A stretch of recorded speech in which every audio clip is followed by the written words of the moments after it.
So the elevator, one of the elevators that shops at Rivercenter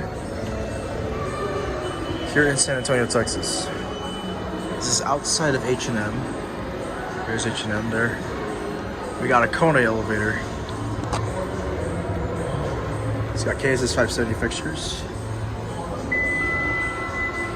And here it is.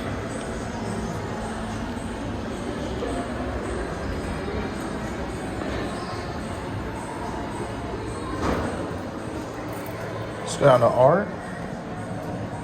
R is locked. B. I guess we can't go down.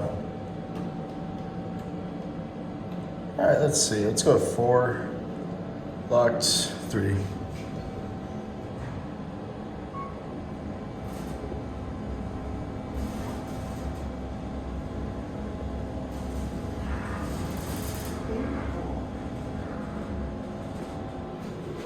Three opens up here.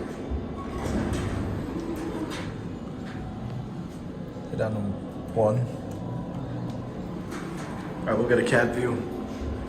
This is your basic cab. Notice the scratches on the doors. This thing has been used quite a lot and has seen better days. Indicator, KSS 570 buttons. A couple of those buttons are KSS 500 replacements. 3,500 watt capacity. This thing has gotten a lot of uses. Look at that door. Look how badly vandalized it is. There it goes, and that's it.